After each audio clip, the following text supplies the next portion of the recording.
ఇలాంటి తండ్రి నాకు కొద్దు. నీ ప్రేమ నాకు చాలు. చూడు బంగారం, నీకు బాబొద్దేమో, నాకు మాంగారు కావాలి.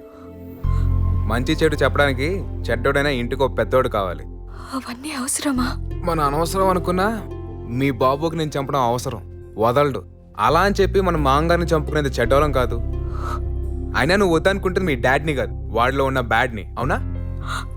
నేను ప్రేమించానన్న మాటే గాని ఇప్పుడు దాకా నీకు గిఫ్ట్ కూడా ఇవ్వలేదు కదూ. ఇస్తా. మీ బాబు బ్రెయిన్ లో కట్ అయిపోయిన బ్లడ్ రిలేషన్ వైర్ ని అతికించి లైఫ్ టైం నీకోసమే బతికేలాగా మార్చి మీ డాడీని గిఫ్ట్ గా ఇస్తా. ఓకేనా? నన్ను నమ్ము. అబ్బా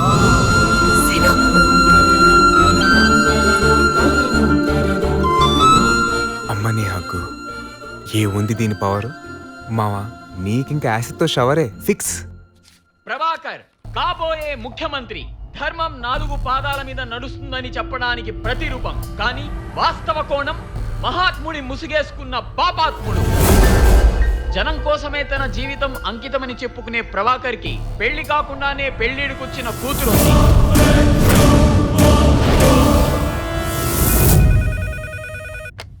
హలో రే వైచానడా, నేను కాబోయే సీఎం ప్రభాకర్ మాట్లాడుతున్నాను. సార్, ఆ ప్రోగ్రామ్ ఆపేయ్. ఏ ప్రోగ్రామ్ సార్? లైవ్ వస్తుంది కదా, అది ఆపేయ్. మాంసాహార ప్రియులు ఎక్కువైన కారణంగా కోళ్లు మేకలతో పాటు పంది మాంసానికి కూడా గిరాకీ ఎక్కువైంది. ఇప్పుడు పందుల పెంపకంలోని లాభ నష్టాల గురించి సవివరంగా తెలుసుకుందాం. సార్, మీకు తెలుసు మా ఛానల్ ప్రజల శ్రేయస్ కోరుకునే ఛానల్ అని. ఇలాంటి విషయాలు ప్రజలకు తెలిస్తే మంచిదని. ఏంట్రా ప్రజలకు మంచిది? నా పర్సనల్ లైఫ్ ప్రజలకు అవసరమా? సార్, ఒక సంవత్సర కాలంలోనే ప్రభాకర్ పార్వతికి బాగా దగ్గరయ్యాడు. సాధారణంగా వేసవి కాలంలో ఆడపందిని కలవడానికి మగపంది తెగ ఉపలాట పడుతుంది. రే దాన్ని నేను కలవలేదురా. ఫలితంగా ఇద్దరికి ముద్దులులికే ఒక పాప. ఒక కాన్పులో ఒక పంది పుట్టవచ్చు, 4 పందులు పుట్టవచ్చు. ఆడపంది అదృష్టం బాగుంటే ఒకే కాన్పులో ఏకకాలంలో 10 పందులు పుట్టవచ్చు. అది నాకు పుట్టలేదు.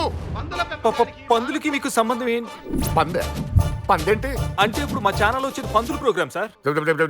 నువ్వు 1 నిమిషం ఆగు, నేను తర్వాత మాట్లాడతాను. శ్రేష్టమైన పందివారు రేటు 80 రూపాయల నుంచి 120 రూపాయల వరకు పలుకుతుంది.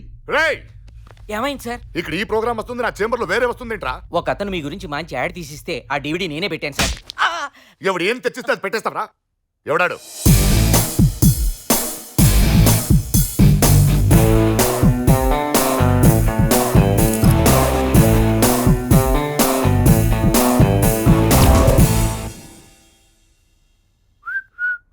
సో తన లవర్ నువ్వేనమాట. ఎంత కావాలి చెప్పు. కొత్తగా ఏదైనా చెప్పు. రే నీకేమైనా పిచ్చా? మొదట్లో నీ కూతురు అలాగే అనుకుంది, తర్వాత తెలిసినది నాకు కాన్ఫిడెన్స్ అని. ముందు నీకే తెలుసుదిలే. మళ్ళీ కూతురు కాకరకాయ అన్నావో, అది నాకు వద్దురా. తను మాత్రం నేను చూసిన వెంటనే ఐ లవ్ యూ నానా అని సంకెక్కుతుంది అనుకుంటున్నావా? తను కూడా నేను వద్దనుకుంటుంది. అయితే మధ్యలో నీకెందుకు గులా? మీరిద్దరు డిసైడ్ అయిపోతే సరిపోద్దా? రేపు పొద్దున బండి చినికి ఎవరు సమాధానం చెప్తారు? బన్నీ చిన్ని వాళ్ళెవరు? మాకు పుట్టబోయే పిల్లలు. అంటే నువ్వు ఆడించాల్సిన మనవడు మనవరాలు బన్నీ చిన్ని. ఏంటి ఇప్పుడు మేము బయటికి వెళ్తే వాళ్ళని స్కూల్కి తీసుకుని వెళ్ళాలా? మేము బిజీగా ఉంటే వాళ్ళని బాత్రూమ్ తీసుకుని వెళ్ళాలా? ఇవన్నీ ఎవరు చేస్తారు? Grand parents. ఎలాగో మమ్మల్ని లేకుండా చేసావు, తాతయ్యవి నువ్వు కూడా లేకపోతే వాళ్ళు ఈ ఫెసిలిటీస్ అని మిస్ అయిపోరు. ఏంట్రా వాగుతున్నావు? చూడు మావా, నువ్వు సైలెంట్ గా ఉంటే నేను సైలెంట్ గా ఉంటా. అదే నువ్వు వైలెంట్ అయితే నేను అంతకన్నా వైలెంట్ అవుతా. రే రే రే నేను ఒక ఫోన్ చేస్తే నువ్వు ఈ రూమ్ లో నుంచి బయటికి వెళ్ళరా? అబ్బచా, ఏదో మాంగారు కదా 4 మంచి మాటలు చెప్పి మార్చుకుందాం అంటే వినవే. ఫోన్ అంటే ఫోన్ ఏ మా దగ్గర లేదా? ఫోను ఒక్క ఫోన్ కొట్టానంటే నీ life story all channels live telecast అయిపోతుంది. ఆ రూట్ వద్దనుకునే కదా ఇంత కష్టపడింది. ఏంట్రా నీ ధైర్యం? అది నా కూతురిని మీ దగ్గర సాక్ష్యాలు ఉన్నాయనే కదా. ఇదిగోరా, నాకు పిల్లలు పుట్టే అవకాశమే లేదు, నేను సంసారానికి పనికి రానని భారతదేశంలోని అత్యున్నత ఇన్స్టిట్యూట్ ఎయిమ్స్ ఇచ్చిన సర్టిఫికేట్. ఈ ఒక సర్టిఫికేట్ చాలరా నేను తప్పించుకోవడానికి.